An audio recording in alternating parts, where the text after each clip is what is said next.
नमस्कार, Jharkhand special bulletin में आपका स्वागत है। मैं हूं आपके साथ निशा शर्मा और जमशेदपुर से शुरुआत करते हैं खबरों की, जहां पर टाटा जू में संक्रमण फैलने से 10 काले हिरणों की मौत हो गई, जिससे जू प्रशासन में हड़कंप मच गया। पूरे परिसर को हाई अलर्ट मोड पर रखा गया है। वहीं एहतियात के तौर पर जांच अन्य और काले हिरणों को क्वारंटाइन भी किया गया है। आपको बता दें कि अन्य पालतू और अन्य जानवरों पर भी विशेष निगरानी रखी जा रही है। जू परिसर में 3 डॉक्टरों की टीम लगातार मॉनिटरिंग कर रही है। प्रारंभिक जांच में संक्रमण के कौवे और चील जैसे पक्षियों के माध्यम से फैलने की आशंका जताई गई है। वहीं मृत हिरणों के शवों को रांची और उड़ीसा के जू भेजकर उनकी जांच कराई जा रही है। आपको बता दें कि टाटा जू के डायरेक्टर डॉक्टर नईम अख्तर ने यह बताया है कि स्थिति नियंत्रण में है और सभी सुरक्षा उपाय भी लगातार किए जा रहे हैं। परिसर की सफाई बढ़ाई गई है और कर्मचारियों को सतर्क रहने के लिए भी निर्देश दिए गए हैं। जमशेदपुर से विनोद केसरी की विशेष रिपोर्ट आप सभी देख रहे हैं। जो ये ब्लैक बक में अभी हमारे को 2 तारीख से सुबह से कुछ मोर्टेलिटी होना शुरू हुई है और कुछ इसमें हमारे उसकी डेथ भी हुई है एनिमल्स की। कारण यह है कि वैसे तो हमें पास अभी भी ऑफिशियल रिपोर्ट नहीं है, क्योंकि इन चीज़ों में टाइम लगता है, लेकिन जो हमारे पर्सनल कम्युनिकेशन से बताया गया कि ये एक हेमरेजिक सेप्टिसेमिया पॉर्चुलर फैमिली का एक बैक्टीरिया होता है, उसकी वजह से हुआ है और ये बहुत कॉमन है। मतलब भी कुछ दिन पहले आपने नवंबर में बेलगावी जू कर्नाटक में भी ये हुआ था। तो और दूसरा, ये बैक्टीरिया बहुत कॉमन बैक्टीरिया सब जगह मिलता है और बस ये है कि कभी कभी इम्यूनिटी जब एनिमल की कमजोर हो जाती है और कुछ ट्रिगर जैसे सर्दी बढ़ जाना या बरसात के बाद हो जाना, तो इसकी वजह से हो जाता है। लेकिन हमने यहाँ पर सारे प्रिकॉशनरी मेजर अपना लिए हैं, स्थिति कंट्रोल में है और होपफुल, और हमने दूसरे एनिमल्स को भी प्रोटेक्ट, मतलब क्योंकि हमने ऑलरेडी इस पर काम कर रहे हैं, तो all animal are safe here और इनमें घबराने वाली बात नहीं है। आप हुई है ये कुल मिला के 10 जानवरों की डेथ हुई है और हमारे पास अभी भी 8 सेफ हैं, स्टेबल हैं और होप के हमारे जमशेदपुर के परसोडिया इलाके में आपको बता दें कि सूरज श्रीवास्तव नामक युवक को मारपीट कर जबरन गाड़ी चलाने की घटना में फंसाए जाने का आरोप सामने आया है और सूरज के परिजनों ने यह कहा है कि बिमल पाल ने यह साजिश के तहत उनके बेटे को गलत तरीके से आरोपित किया है।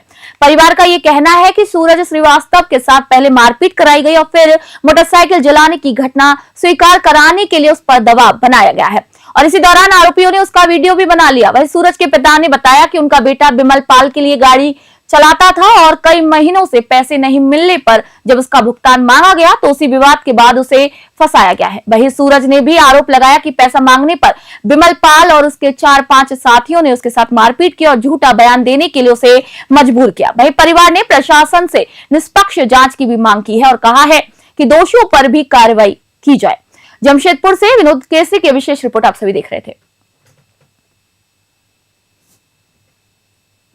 एमजीएम मैदान में जिस जगह गाड़ी जला है उस जगह जाकर पुलिस जांच करे और जला हुआ अवशेष भी होना चाहिए ना, कुछ नहीं है।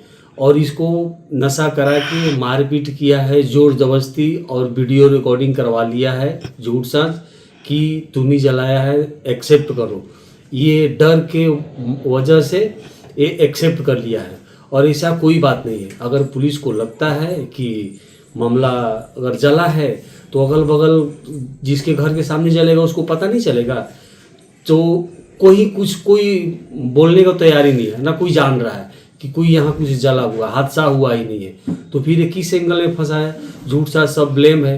पुलिस अपना कार्रवाई करे, अगर गलत हो तो उसको जो करना है करे, जेल भेजना है भेज दे, छोड़ना है छोड़ दे। उसके बाद थाना में मेरे ऊपर एफआईआर कराया है बिमल पाल कि यही गाड़ी जलाया है।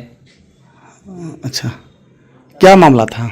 मामला कुछ नहीं था कि मामला बिमल पाल से हम थोड़ा 3-4 महीना से दूरी हो गए थे, उसका गाड़ी वाड़ी नहीं चला रहे थे, तो शायद उसकी चक्कर में अनबन हुआ होगा कुछ, इसीलिए यही मतलब दोषी पहन आ रहा मेरे को। अच्छा। कि मेरा गाड़ी क्यों नहीं चला रहा, मेरा चेलागिरी क्यों नहीं कर रहा। उसका अच्छा। गाड़ी हम पोंछते थे, धोते थे, चलाते थे। अब मेरा 6 महीने का पैसा बकाया था, तो हम 6 महीने का पैसा मांगने गए तो मेरे को बोला नहीं दिए, गाली गलौज किया और इसी बात में मेरे को एफआईआर किया मेरा नाम पे कि मेरा गाड़ी ये जलाया है, जिसमें कि मेरा कोई गलती नहीं था। अगर हम जलाए होंगे गाड़ी तो मेरे को केस थाना गए, हम जेल चल जाएंगे, कोई दिक्कत नहीं है। जब हम जलाए नहीं तो हम क्यों डरे। और अब खबर जामताड़ा थाना क्षेत्र के सुपाडिया की, जहां पर पंचायत के बांझी केंद्र गांव से एक बड़ी खबर सामने आई, जहां पर एक गरीब किसान के धान के ढेर में अचानक आग लग गई। यह आग इतनी तेज थी कि कुछ ही मिनटों में पूरा का पूरा धान जलकर राख हो गया। घटना बांझी केंद्र गांव के सलीम अंसारी के घर की है, जहां पर उनका धान घर के आंगन में रखा हुआ था। तभी अचानक आग भड़क गई। धुआं उठता देख गांव में अफरा तफरी मच गई। ग्रामीण तुरंत मौके पर पहुंचे और पानी डालकर किसी भी तरीके से आग पर काबू पाया गया, लेकिन तब तक किसान का सारा अनाज नष्ट हो चुका था। वहां सदस्य अलाउद्दीन अंसारी ने बताया कि सलीम अंसारी बेहद गरीब किसान है और ये धान उनका साल भर की मेहनत और परिवार का सहारा था। ग्रामीणों ने प्रशासन को भी सूचना दे दी है और प्रभावित किसान अब मुआवजे की उम्मीद कर रहा है। जामताड़ा से शेख शमीम की ये विशेष रिपोर्ट आप सभी देख रहे थे।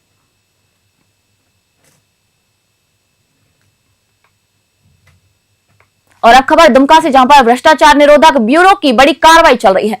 सुबह करीब 7:30 बजे नगर के प्रतिष्ठित व्यवसायी नवीन पटवारी के आवास पर एसीबी टीम ने छापेमारी शुरू की। बताया जा रहा है कि इस आवास में नवीन पटवारी के 3 भाई भी रहते थे। पूरे इलाके में सुरक्षा व्यवस्था फिलहाल कड़ी कर दी गई है और आवास के चारों ओर बैरिकेडिंग भी की गई है। आपको बता दें कि मीडिया और अन्य बाहरी व्यक्तियों को परिसर में प्रवेश की अनुमति नहीं दी जा रही है।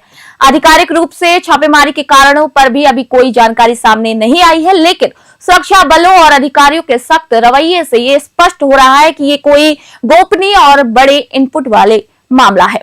आपको बता दें कि एसीबी की कार्रवाई किस दिशा में आगे बढ़ती है, ये भी अभी स्पष्ट नहीं है। वहीं दुमका में लोग प्रशासन की आधिकारिक जानकारी का लगातार इंतजार कर रहे हैं कि कार्रवाई अभी भी जारी है और सुरक्षा दल मौके पर पूरी सतर्कता बनाए हुए वहां पर ठहरी हुई है। दुमका से आशीष यादव की विशेष रिपोर्ट आप सभी देख रहे थे।